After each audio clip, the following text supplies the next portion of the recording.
मोहब्बत ले गई फौजी की जान, टुकड़ों में मिली लाश। कुछ दिनों पहले रेलवे ट्रैक पर मिला था फौजी का शव। पूरा मामला थाना जैत क्षेत्र के गांव जैत का है, जहां 2 मई को मेरठ में तैनात फौजी लोकेश छुट्टी पर घर आया हुआ था और अगले ही दिन उसका शव रेलवे ट्रैक पर संदिग्ध परिस्थितियों में टुकड़ों में पड़ा मिला। जहां परिजनों का आरोप है कि उनकी पुत्र का प्रेम प्रसंग पूर्व में दबंग परिवार की एक युवती से चल रहा था और किसी बहाने से बुलाकर लोकेश की हत्या कर दी और इसे हत्या को आत्महत्या में तब्दील करने के लिए लोकेश के शव को टुकड़ों में कर रेलवे ट्रैक पर फेंक दिया।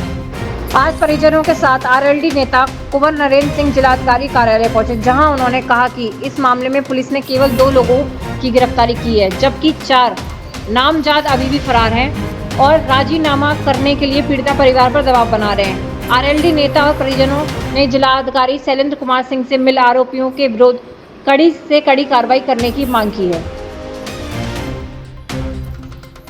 के रहने वाले जिलाधिकारी कार्यालय के समस्या को हम जैत के रहे बारे हैं। क्या समस्या लेकर? समस्या लेके आए हम अपने बेटे की। हमारा बेटा फौज में हो और 3 दिन की छुट्टी आयो, 3 दिन की छुट्टी आयो, वो काके घर खाना खा रहे और घर ते खाते समय बाद ले गए लेवा के मुँह बांधे थे तो चलो माँ ऐसे ऐसे काम है और 22 दिन गायब कर लियो, 2 दिन तक गायब रखे और काट के और माँ डारे आए रेल की पटली पे और रेल की पटली पे डारे आए तो पता ही ना परी काम ने बताई नहीं। फिर वो तो कुत्ता पामन ने ले लेके भाग रहे हैं, जब गांव में पता पड़ी है तो कुत्ता। आप लोग आए इनके साथ कौन है ये लोग? देखिए 2 तारीख को गांव में ही एक मर्डर हुआ था एक फौजी का जैत गांव में, और काट के उसको रेल की पटरी पर डाल दिया, ये एलिबाई बनाने के लिए कि ये स्वतः आत्महत्या की गई है। और उसमें 2 लोग भी जो पकड़े गए थे वो पब्लिक ने ही पकड़ के दिए थे पुलिस को। पुलिस ने आज तक उसमें कोई काम किया। हम लोग एसएसपी साहब से भी मिले थे और उन्होंने क्राइम ब्रांच में शिफ्ट भी कर दी थी, लेकिन उसके बाद भी आज तक कोई अपराधी पकड़ा नहीं गया। नामजद लोग हैं, गोपाल नाम का नामजद मुलजिम है, लेकिन आज तक कोई नहीं पकड़ा गया। और वो डंके की चोट पे कहता फिर रहा है मैं तो पैसे के दम पे कुछ भी कर सकता हूँ।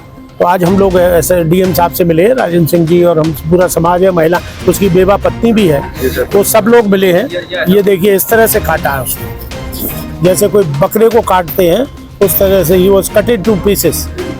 तो ये कोई ग्राइंडर मशीन लाके उसको इस तरह से उसकी हत्या की गई। हत्या की बात करें तो क्या वजह रही हत्या की? वजह तो ऐसा है, उसे एक चंचल नाम की लड़की से उसका अफेयर था, उसमें कोई झूठ बोलने की बात नहीं है, लेकिन वो इस सीमा तक नहीं था कि उसका इस तरह से कत्ल किया है। ये भी शादीशुदा था, वो औरत भी शादीशुदा है। उसी ने फोन करके इसको बुलाया, पहले इसको ले गए, बातचीत करी, इसको बंद कमरे में ले जाके मारा पीटा। चलो मारा पीटा, उसने गलती की, उसने कबूल की हाँ मेरे साथ था, लेकिन अब तो इसकी शादी हो गई थी, इसकी बेवा और पुरानी बात थी। अब आपस में प्रेम मोहब्बत तो किसी से भी हो सकती है, वो कोई बात नहीं है, लेकिन उसके पीछे इतना जघन्य अपराध जिसकी वजह से कि उसके टुकड़े कर दिए जाए। वो तो एक कुत्ता उसका एक पैर का टुकड़ा उठा लाया, तब लोगों को पता लगा कि ये इसकी पैरों में रस्सी बंधी हुई थी। अब रस्सी बांध के कौन जाके रेल की पटरी के नीचे लेटेगा? ये सोचने वाली बात है, ये एक जांच का बिंदु है कि साहब आत्महत्या, अरे आत्महत्या आदमी पैर में रस्सा बांध के करेगा? तो बेवकूफों से पूछ। डीएम साहब ने कहा है कि मैं शाम तक बात करूंगा, एसएसपी शायद है नहीं, हालांकि उन्हें भेज दिया। हमने एसटीएफ की मांग की है, एसटीएफ से इसकी जांच कराई जाए, या कोई आईबी करे या कोई बाहर की एजेंसी करे। हमें मथुरा की पुलिस पे कोई वो नहीं है। वहाँ के लोगों की उस दिन भी मांग थी कि इसकी जांच बदल, तो जांच बदलने से फायदा क्या हुआ? फायदा तो नहीं हुआ ना उसमें। आज वही की वही जांच है, और आज भी उस आयोग की जो है उसी पे ही जांच है। फिर एसपी साहब के आदेश पर क्या फायदा हुआ करने का? और बल्कि एसपी साहब तो इन पर नाराज और हो गए। बताइए, किसी का बच्चा मरा और वो उसी पे ही नाराज हो रहे हैं। तो हम डीएम साहब से बड़ी उम्मीद लेके आए हैं और न्याय की उम्मीद कर रहे हैं, और उन्होंने कहा है, हमको विश्वास दिलाया। उनकी बेवा पत्नी से भी बात हुई है, उसकी सास से भी बात हुई है, उसकी माँ से भी बात हुई है। तो इसका न्याय होना चाहिए, पता लगना चाहिए, नहीं तो ऐसे तो हत्या होती रहेंगी और फिर कोई भी एलिबाई बना के कह देगा ये तो ऐसे मर गया वैसे मर गया। तो ऐसे थोड़ी होता है, कोई आदमी का न्याय मिलना चाहिए। Book your dream event with Day365 event company, wedding, भक्ति event, corporate event, kitty parties, sport etcetera.